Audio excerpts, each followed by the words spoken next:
Next on Max TV, we take a look at Boxing After Dark. Arango takes on Berto, and we have news and notes coming up on the next round. And welcome to the next round. Steve Kim joined as always by Gabriel Montoya. We talk boxing once again with the skyline of L.A. as our tri-host. All right, Gabe, let's get right into it. Round number one, Boxing After Dark, Hollywood, Florida. Doubleheader on tap for the WBC welterweight title. Andre Berto takes on Juan Arango. Then junior middleweight contenders Alfred Angulo takes on Kermit Cintron. Berto Arango. Well, I don't understand this about Andre Berto. He is a welterweight, I do believe, but I think in 7 HBO appearances, in my opinion, I think in one fight, he has really faced a top 10 welterweight. Let's be very honest about this. Juan Arango, good, solid, tough little fighter, little being the word. Isn't this really another blown-up 140-pounder? Yeah, it is another blown-up 140-pounder. Maybe he's just kind of trying to keep it in the tradition of the guy that previously held the WBC belt by avoiding welterweight fighters while defending his belt. You know, they are managed by the same guy, Al Heyman, who handles Floyd Mayweather, handles Andre Berto. And it seems like they're going along the same path. As soon as they did dip their toe into the welterweight waters against Louis Collazo, he went life and death, had a Fight of the Year candidate, but then immediately jumps, and he doesn't jump in weight, but he gets somebody to come up in weight to fight him. And not only that, but Juan Arango's style is completely tailor-made for him. I'm about as excited about this fight as I am for Mayweather-Marquez. Ooh, boy, you are really taking the mantle from your predecessor here in terms of that Mayweather vitriol. Here's what I think. The problem with Juan Arango is twofold. Number one, he's not even a very big junior welterweight. No. In fact, he's kind of built like a very compact, muscular 35-pounder. And another thing that really hurts Juan Arango's cause is very simple, Gabe. He doesn't punch enough. He punches as if he's putting him on layaway. He does not let his hands go. Now, Andre Berto has a reputation. It's been shown against Cosme Rivera. He's not exactly Scrap Iron Johnson or George Chuvalo, but I think that Berto's going to be too active, too fast, too quick, and I think he wins a decision. I think Arango catches pretty well, but Juan Arango has that puncher's chance that Freddie Roach always says, puncher's chance means get lucky. Could he land a lucky shot? Anything can happen in the game of boxing. But looking at this pragmatically, you just kind of say to yourself, Andre Berto is the real welterweight. He's more active. He's a better athlete. He should win this fight. Yeah, he should win this fight. I mean, I think his problem is generally in the back end of the fight. He's kind of a guy that fights at one speed. You know, he starts out kind of fast, and he's throwing his combinations, and he's turning, and he usually looks good, but he doesn't really have that one big punch. He doesn't have the great equalizer that keeps guys off him and gets their respect. And Arango has gone the distance with some world-class guys, and he seems to have a world-class chin. I mean, he's slow as death. He doesn't use a jab. He kind of just walks right in the front door and eats a couple shots on his way in. But he does have that power. And if Berto tires late in the fight and languishes on the ropes, as sometimes he does, that chin could get tested. But like you said, a puncher's chance means, hopefully, the door is wide open and he gets lucky. I don't think he does. I think he loses a decision. Gabe, puncher's chance also means giving yourself one by letting the leather fly. Right. And Juan Arango, to a certain degree, has Rocky Juarez-itis in a sense that he threatens the punch. He threatens the punch, and he punches intermittently, and there's no steady, real display of offensive firepower. Now, Arango's a big, strong guy. We've seen him starch a few guys, but at the world-class level, he's a guy that can be outmaneuvered. And I have a feeling here that Andre Berto, even though he's facing the naturally smaller man, I have a feeling he's going to try to box and really use the perimeter of the rim to out-hustle Juan Arango. Here's the thing about Berto. Is he under or overrated? I think he's overrated right now. I mean, just the competition. I mean, here's the thing. I mean, he got to that title belt a little fast. When Mayweather retired, it was vacated, and, like a good manager, Al Heyman maneuvered him right to that title belt. And almost I got the sense that, because when you're holding one belt, you can't become a mandatory for any of the others. So it's kind of protecting him by having that belt. And he can do his voluntary defenses and maybe take on some of the mandatories, which are not always, the top guy in the division. And they can kind of develop him as he's a champion. That doesn't really make a champion, in my opinion. Just the level of competition that he's faced, the fact that he took on a welterweight and then immediately went to a 140-pounder to kind of retool, that just says everything to me about him. Gabe, you brought this up, but I think both HBOs have been very good to Andre Berto. The Heyman Boxing Organization and Home Box Office. You look at the first 6-7 guys that he has faced on this network, we're talking about guys like Gato Figueroa, we're talking about guys like Nito Bravo, Steve Forbes, a blown-up 140-pounder.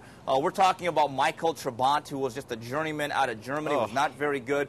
He won his title in vacant fashion, against Miguel Rodriguez in Memphis, Tennessee. I was actually out for that fight. You can make an argument in all these fights. He has fought one real, true, bona fide welterweight that may have beat him in Louis Collazo. And I'll say this, there should be a rematch. I think by the end of the year, there should be a public calling out for a Collazo-Berto rematch. If he's not going to fight Paul Williams, if he's not going to fight Shane Mosley or Floyd Mayweather, what other fight is there for Andre Berto? It's got to be Collazo. You know, I mean, last week we were railing on Chad Dawson for not rematching Glenn Johnson in a fight that, you know, he arguably lost. I think, you know, for him to solidify himself as at least the WBC title holder and a guy that's worthy of being mentioned in the conversation with all the other welterweights, he's got to clear this mess up.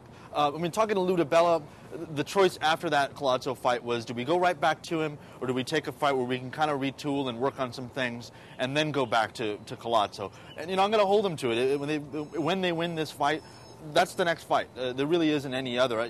You can't, based on his credentials and based on what we've seen, say that, you know, okay, now it's time for Berto to fight Shane Mosley, because Shane Mosley would own him at this point. Taking a look at the undercard, which I believe is the best fight of the night, Angulo versus Cintron. I think this is going to be a fun fight. You got two guys that are not hard to find. You're not going to use MapQuest. They're going to be there in the center of the ring throwing bombs. I think it's that simple. Angulo has been dented by Richard Gutierrez, but I get the sense, and I could be wrong, he catches just a little bit better than Kermit Cintron. Cintron has a reputation of being a front runner. I'm going to go with the local guy here. I'm going to go with Berto Angulo. Yeah, you know, I think the style matchup here is, you know, you got a boxer puncher in Kermit Cintron and more of a kind of a brawler boxer in Angulo. He does throw combinations. He doesn't move his head at all. Sometimes he remembers to use the jab, and more often than not, like Arango, he kind of walks right in the front door. I'm going to go with Angulo in this one. I think by late stoppage. He seems to me to be a younger, fresher, kind of pressure fighter, a lot like Margarito was years ago, and you know, even before he got undressed by Shane Mosley. And we all know how Kermit Cintron handled that fighter. I think if Angulo could close the distance and stay there, Kermit Cintron, the one big weakness I see in him is that he doesn't have an inside game. He doesn't know how to handle pressure, and he's got that one uppercut move, and that's about it on the inside. Otherwise, he's just holding on for dear life, and it kind of gets owned on the inside. So I see Angulo kind of, you know, the fight kind of being pretty even in the first 3-4 rounds, and then him slowly closing the gap and then taking over and getting the stoppage. Gabe, I agree with you. I think he grinds him. I don't think there's any doubt that as soon as Cintron has to go to the R, the reverse gear, I think this fight at that point becomes Angulo. And I think Angulo is a lot like Margarito. We're going to find out how much like Margarito. I think there's a couple of things he does better than Margarito. Straighter, sharper, more compact punches. But we don't know about the toughness. I know Margarito got knocked out by Shane Mosley in his last fight. But for the most part, before that, Antonio Margarito had what I would call a plus chin. It was absolutely one of the very best in boxing. That's true. We don't know that if Angulo has that type of durability and staying power against a guy like Kermit Cintron. I think one of the things that's going to have to happen for Angulo,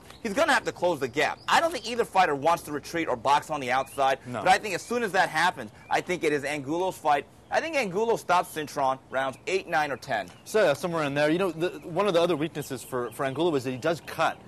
He cut pretty bad in his last fight, and it seems to be kind of paper thin up there around, you know, above his eyes. So if Kermit can keep that distance and turn him, and you know, this is his third fight with Ronnie Shields. A lot of times when you take on a new trainer, it takes a few fights. It usually takes around fight 3 or 4 for things to start to sink in, where you're not thinking about what the trainer's been teaching you, but rather you've got it in your body and you're kind of reacting. And talking to Kermit Cintron yesterday, he says that's where he feels he's at with Ronnie Shields. They plan to kind of stay on the outside and turn Angulo, who doesn't have the quickest feet in the world. That's another thing he has. Wait a minute, though. You're saying that they're going to turn a puncher into a boxer. To me, I know what they're trying to do is trying to make him into a more 2- or 3-dimensional fighter. Right. But Kermit Cintron is effective going straight forward, planting his feet, throwing hard punches, and now you want to make him Vernon Forrest from the outside where he has to box off the back foot. Here's the problem. If you take away his aggressiveness and his strength and his ability to punch hard with his feet planted, all of a sudden, you're getting out of your personality. I think Angulo wants that. He wants a passive, somewhat cautious Cintron, so he has an avenue through the front door. Another factor, Angulo's body attack. They have looked at the tapes of Antonio Margarito, and forget all the stuff about Cintron being able to take a punch to the chin.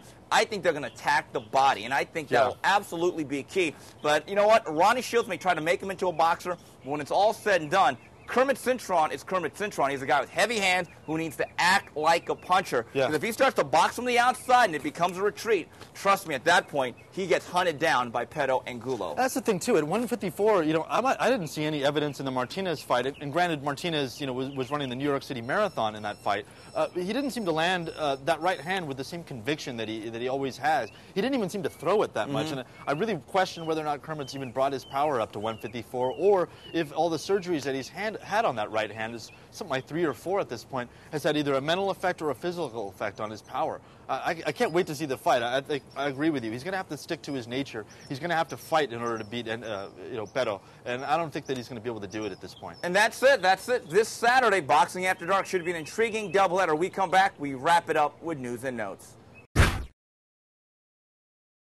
Moving on with news and notes on the next round, we take a look at the fight review. Thursday night in Sacramento, Vicente Escobedo blows out Kevin Kelly in 3.